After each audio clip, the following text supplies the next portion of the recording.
Sebagian orang mengatakan bahwa kebahagiaan itu letaknya pada harta.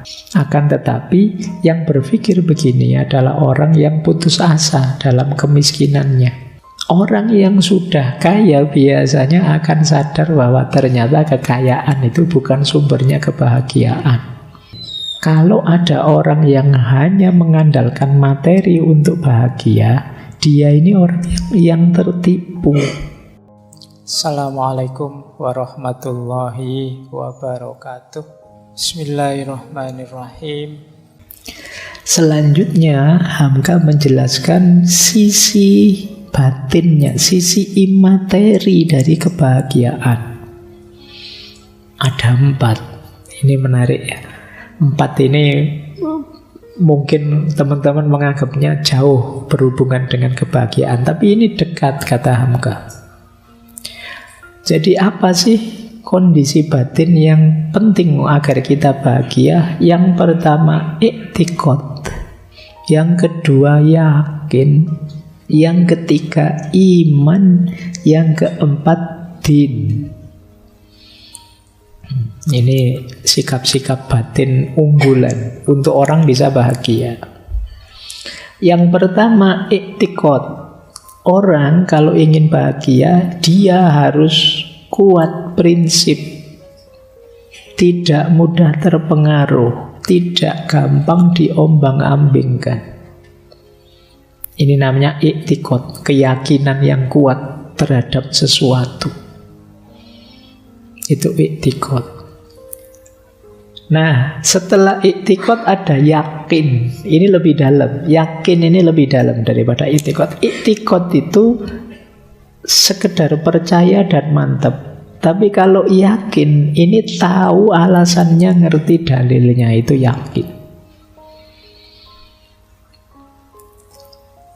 Jadi yang pertama kuat pendirian, yang kedua kuat pendirian dan tahu alasannya.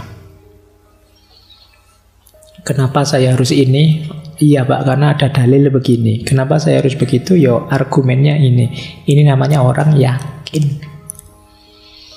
Nanti mungkin teman-teman ingat ya, jenisnya yakin itu kan ada 3. Dalam epistemologi Islam disinggung juga oleh Hamka. Ada ilmul yakin, ada ainul yakin, ada hakul yakin. Ilmul yakin itu ketika saya berangkat ke sini, saya tahu nanti teman-teman takmir akan membeli saya minum 2 gelas. Itu ilmul yakin namanya. Ainul yakin itu saya lihat sendiri, loh ini loh ada 2 gelas. Hakul yakin itu gelasnya saya ambil terus saya minum.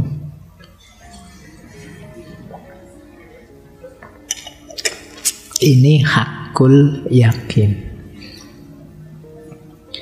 Ilmul yakin itu kalian baca kitab terus melihat bahagianya orang berumah tangga. Sekarang kamu tahu bahagianya orang berumah tangga meskipun kamu masih jomblo. Itu ilmul yakin. Nanti begitu lihat temanmu menikah, sepanjang di atas pelaminan senyum terus. Nah, sekarang kamu ainul yakin, melihat sendiri benar orang nikah itu memang membahagiakan. Tapi ini masih ainul yakin. Kalau ingin hakul yakin, ya kamu menikah sendiri, nanti kamu baru sadar. Ternyata itu namanya hakul yakin. Jadi ini levelingnya ya. Beda dengan i'tiqad tadi. Kalau i'tiqad kan percaya saja saya Pak, enggak tahu. Tapi kalau yakin itu paling tidak minimal kamu didasari ilmu, didasari dalil. Atau lebih mantap lagi, saya lihat sendiri Pak. Atau lebih mantap lagi, saya ngalami langsung Pak. Itu derajatnya orang yakin. Kalian diberitahu pacarmu dibonceng orang lain loh, jangan-jangan selingkuhannya. Masih info, namanya ilmu yakin. Nah, terus kamu kejar. Wah, kamu lihat sendiri, itu di depan saya sama cowok lain misalnya. Nah, ini namanya ainul yakin. Kalau ingin hakul yakin, ya kamu datangi, kamu lihat beneran. Oh, ternyata bapaknya.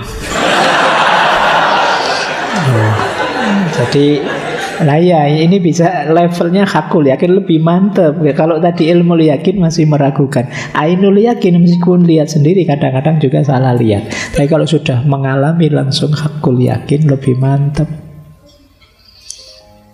Oke, jadi itu yang kedua, yakin. Ada lagi yang ketiga, lebih dalam daripada sekedar yakin, yaitu iman. Kalau iman ini ranahnya sudah meluas, tidak hanya berhubungan dengan keyakinan, tapi juga berhubungan dengan ungkapan lewat kata dan tindakan atau perbuatan. Itu iman namanya. Tidak sekedar saya yakin Allah itu ada, tapi juga dilisankan lewat syahadat dan dijalankan lewat ibadah-ibadah. Itu iman. Kita bahagia juga begitu. Tidak hanya dalam hati, tapi juga dalam pikiran, dalam perbuatan, dalam kata-kata. Sinkron semua, di situ kita bahagia. Jadi orang beriman itu kan tidak hanya dituntut batinnya yakin atau i'tiqad, tapi juga lisan dan perbuatannya menggambarkan apa yang ada di batin. Lebih dalam lagi ada puncaknya, namanya din atau agama. Cirinya apa? Agama, lupa kan tadi sudah ada batinnya, lisannya, kemudian perbuatannya. Ya, tapi kalau agama nambah satu variabel lagi, yaitu keutuhan hidup kita sepenuhnya kita pasrahkan pada Allah. Jadi ada taslim, penyerahan diri sepenuhnya pada Allah. Inna sholati wa nusuki wa mahyaya wa mamati lillahi rabbil alamin. Itu sisi din, namanya agama. Jadi ini situasi batinnya orang yang bahagia. Itu yang paling awal namanya i'tiqad. Lebih mantap lagi namanya yakin. Lebih mantap lagi ada pada iman, lebih mantap lagi ada pada din, agama. Ya karena nanti kebahagiaannya kan incerannya bahagia dunia dan akhirat. Baik, kalau yang sebelumnya tadi aspek materi lebih banyak bahagia di dunia. Kalau ini batin yang mengarah juga ke akhirat. Makanya ada iman, ada din. Untuk bisa bahagia, ya seluruh komponen diri kita kan juga harus bahagia. Diawali dari mana saja itu level kepuasannya seseorang dan level kebahagiaannya. Bahagia itu yang harus puas duluan kalau pakai tabel ini, yaitu akalnya. Akal kita bisa menerima, lega, tuntas, itu kita bahagia sudah.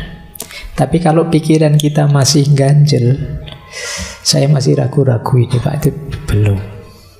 Yang paling awal kita harus memuaskan pikiran kita. Jadi kebahagiaan paling awal itu.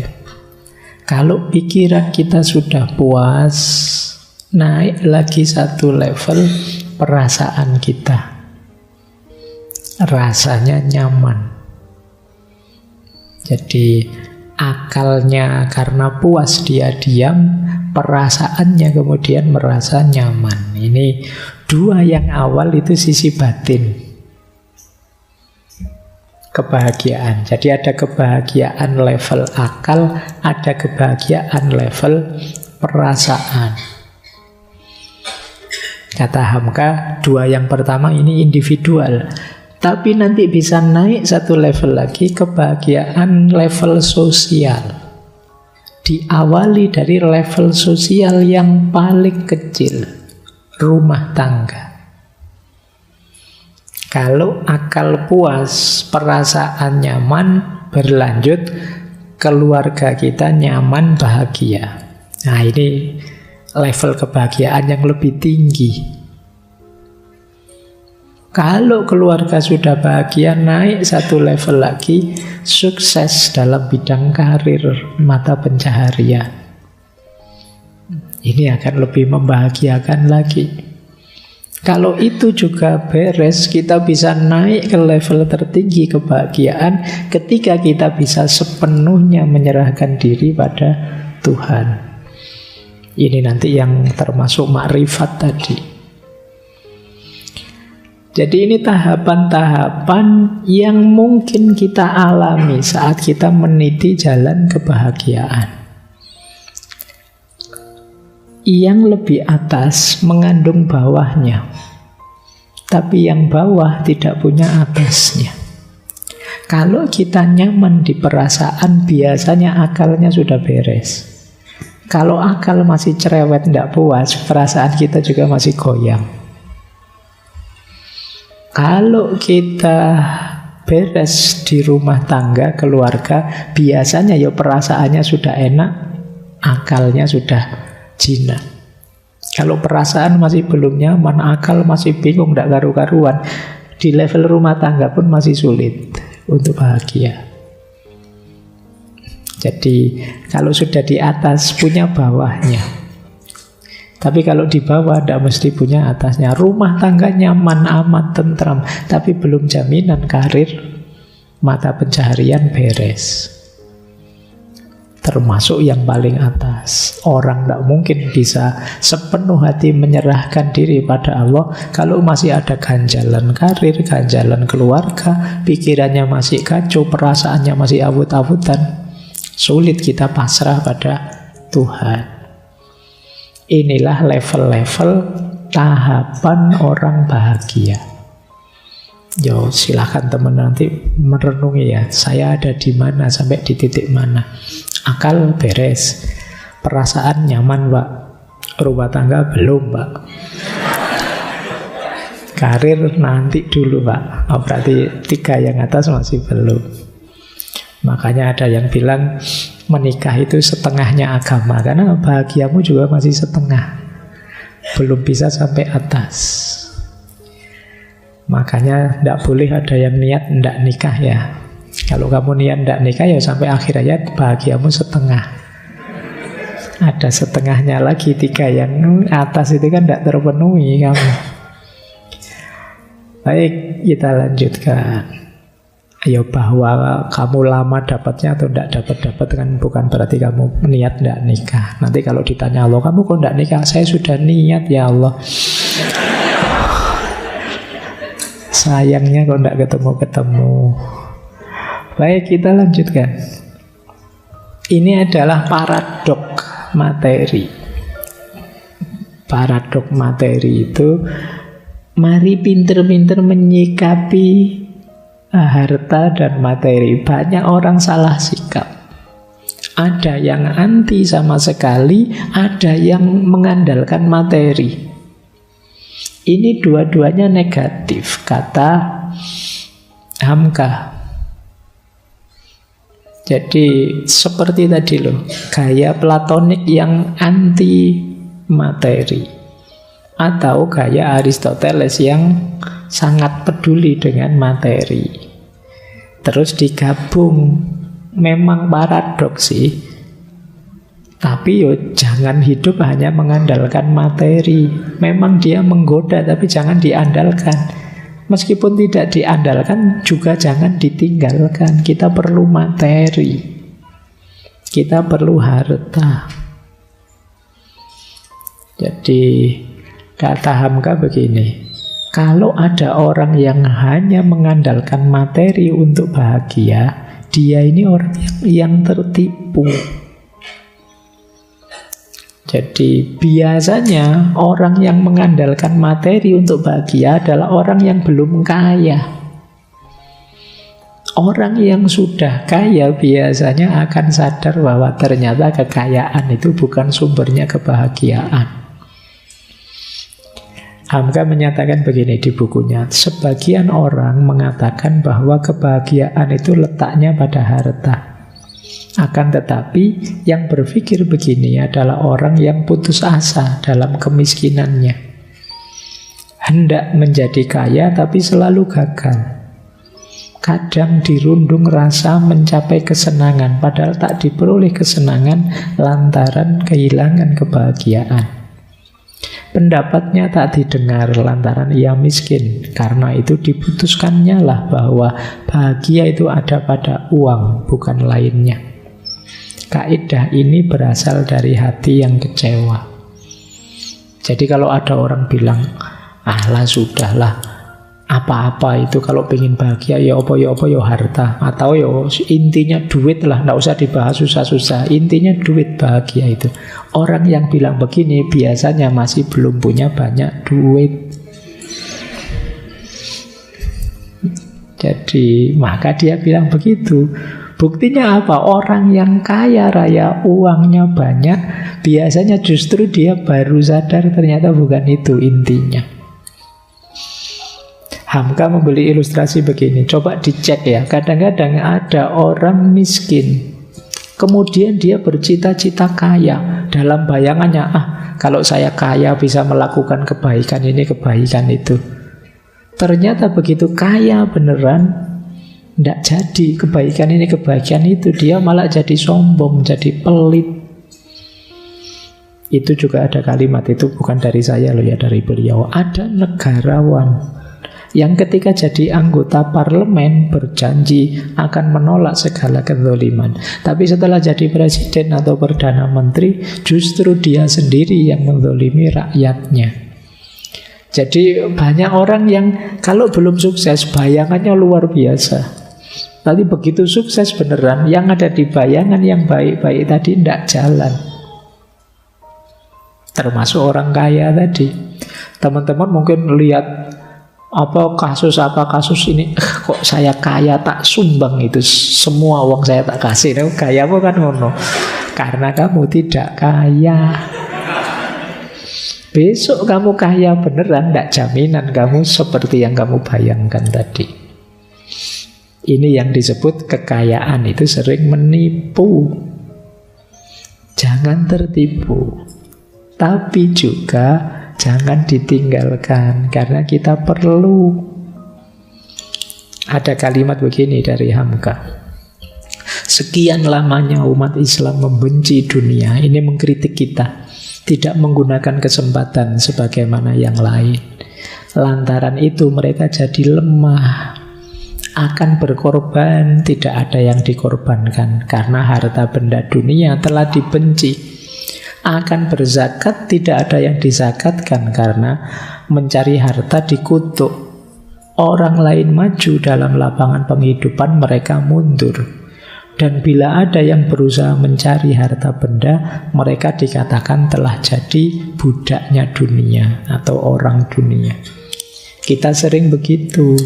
Kalau ada orang kaya dicurigai. Ada orang berusaha keras untuk mendapat penghasilan, wah, kamu kok mikir dunia saja. Kita sering mengkritik begitu. Hidup ini yo akhirat, ngapain mikir yang dunia-dunia. Padahal dalam agama banyak hal yang kita perlu harta, perlu dunia. Tapi kita sering mengidealkan justru jauh dari dunia. Ini yang dikritik oleh Hamka. Mungkin antara lain kita tidak maju-maju ya, kita sulit menyikapi paradok materi tadi secara tepat. Nah, sikap yang tepat bagaimana? Kata Hamka, jalanilah kehidupan ini, penuhi keinginan, tapi dapatkan seperlunya saja. Karena jiwa kita itu hanya membutuhkan yang perlu saja agar tetap dalam keadaan sehat. Jadi berharta oke, punya hal-hal duniawi oke, tapi kalau bahasa Jawanya, tapi jangan kedunyan. Kedunyan itu terikat oleh dunia dan hartanya. Hidup hanya mengandalkan hartanya. Penuhi saja sesuai batasnya. Jadi tidak harus berlebihan. Kuncinya di situ. Jangan meninggalkan materi, tapi juga jangan diperbudak oleh materi. Kalau ingin bersedekah, bersedekahlah. Kalau ingin menabung demi masa depan, menabunglah. Tapi jangan boros, juga jangan pelit. Hari ini ada istilah yang populer, frugal living. Dulu kita pernah membahas minimalisme. Jadi kita itu sebenarnya untuk diri kita sendiri butuhnya tidak terlalu banyak. Baju itu mungkin dulu saya ceritakan, sebenarnya 3 saja cukup. Baju 3 itu yang 1 dipakai, yang 1 di lemari, yang 1 dicuci. Nanti yang dicuci dipakai, yang dipakai dicuci, yang sudah dicuci di lemari. Muter gitu terus bisa. Tapi kan beda kalau anak kos ya. Baju Pak, ada yang dipakai, yang sudah dipakai dicendelkan, ngambil di lemari. Nanti kalau sudah bosan yang dipakai, yang dicendelkan dipakai lagi. Tidak ada fase nyucinya, pokoknya dipakai kontak-kontak. Baik, iyalah.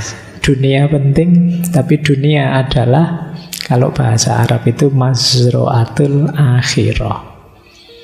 Dia adalah ladang, media untuk kita bisa bahagia di akhirat. Jadi kebahagiaan kita di dunia adalah modal bagi kebahagiaan kita di akhirat. Semakin kuat dunia kita, harusnya semakin menjanjikan kebahagiaan di akhirat. Baik, saya lanjutkan. Nah, ini termasuk yang beliau banyak mengambil dari Imam Ghazali. Bahwa, kayak tadi loh tentang materi dunia, jangan berlebihan, jangan kekurangan. Jiwa kita juga begitu, harus tengah-tengah, tidak lebih, tidak kurang. Ini saya bikin tabel. Ini sebenarnya mengambilnya dari kitabnya. Awalnya yang punya ide ini Ibnu Miskaweh. Disinggung juga oleh Imam Ghazali. Dikutip oleh Hamka. Hidup bahagia itu cirinya 4. Yang tengah itu Iffah, syaja'ah, hikmah, dan adil. Iffah itu harga diri, menahan diri, terhormat. Syaja'ah berani, hikmah bijaksana, dan adil. Kalau kita punya 4 ini, hidup kita bahagia. Jangan lebih, jangan kurang. Iffah yang menahan diri tadi, kalau kurang namanya khumud atau dingin. Berarti orang yang tidak punya inisiatif, tidak ada geraknya, males-malesan, itu khumud, tidak terhormat. Atau berlebihan. Kalau berlebihan namanya syarah. Syarah itu rakus. Jadi orang jangan males-malesan, tapi juga jangan rakus. Secukupnya saja berikhtiar semaksimal kita. Disitulah ada iffah, kehormatan diri kita. Yang kedua, syaja'ah. Syaja'ah itu berani. Jangan berlebihan. Kalau berlebihan namanya ngawur, nekat. Bahasa Arabnya tahawur. Juga jangan kekurangan. Kalau kekurangan namanya juben, pengecut. Jadi orang levelnya pemberani saja. Jangan nekat. Jadi nekat itu berarti tanpa perhitungan. Kalau pengecut tidak berani sama sekali. Kemudian hikmah. Hikmah ini hubungannya dengan ilmu. Ternyata ilmu juga harus pas. Namanya hikmah.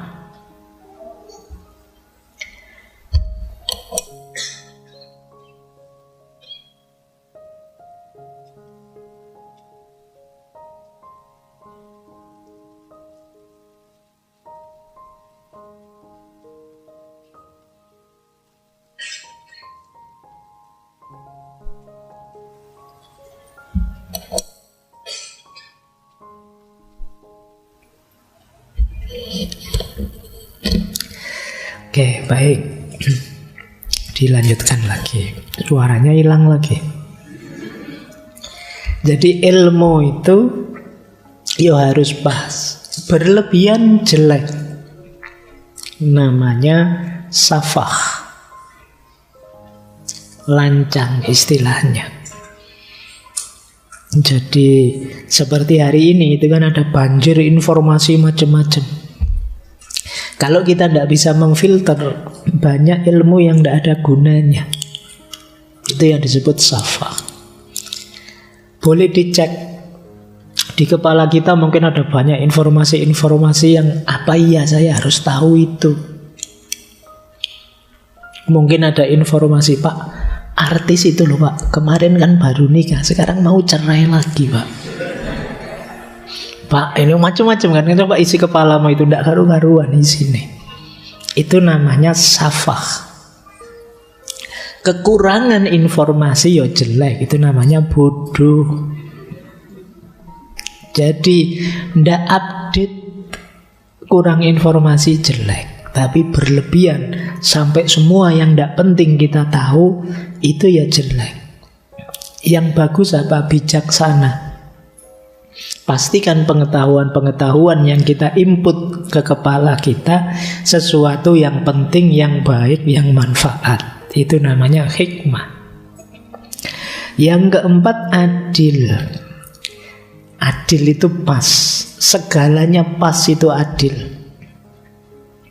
Begitu kekurangan, berarti sudah zalim. Kita melakukan ketidakadilan. Berlebihan, mazlum. Muhana itu hina. Maka jangan kekurangan, jangan berlebihan. Jangan zalim atau mazlum. Zalim itu jelek. Kalau zalim jelas jelek. Mazlum juga jelek. Apa ada Pak orang yang sikap mentalnya mazlum banyak? Orang mazlum itu kan orang yang merelakan dirinya dijajah, dizolimi. Itu jelek. Kita tetap harus ada di titik adil. Kan banyak kadang-kadang kita itu pakai sudut pandang. Misalnya ada teman kita mencaci maki kita, ngomong jelek-jelek tentang kita, terus kita begini, biar saja dia ngomong jelek-jelek, nanti dia dapat dosa, nanti pahalanya dia dikasih saya, terus dosaku dikasih ke dia. Pokoknya kita perhitungan lebih untung aku kok, biar saja dia dosa terus, tambah banyak dia ngomong jelek, tambah itu. Ini namanya kita diam saja, membiarkan diri kita dizolimi, membiarkan fenomena kezoliman. Kalau memang itu kesalahan, kekeliruan yang perlu diluruskan, luruskanlah. Ingatkan semampu kita. Man ra'a minkum munkaron falyughayyirhu biyadihi, kalau bisa. Kalau tidak bisa diingatkan saja bilisanihi. Biyadihi bukan berarti dipukuli ya. Biyadihi itu dengan kuasa kita. Misalnya, kalau kamu ngomong jelek terus tentang aku, besok kalau ujian tidak usah nyontek lagi. Itu berarti dia ada ketergantungan sama kita. Kalau berangkat kuliah tidak usah bareng lagi lah. Itu menggunakan kekuasaan kita. Kalau enggak dengan mulut kita. Kalau enggak ya paling enggak hati kita mengingkari. Menurut saya itu jelek, dosa. Coba saya mau mengingatkan, enggak berani, kalah besar saya. Biarlah nyari selamat saja. Paling enggak kita mengingkari kezaliman itu. Jadi tetap kita tidak boleh menolerir ketidakadilan. Apalagi kita sendiri yang tidak adil. Itulah sumber kebahagiaan.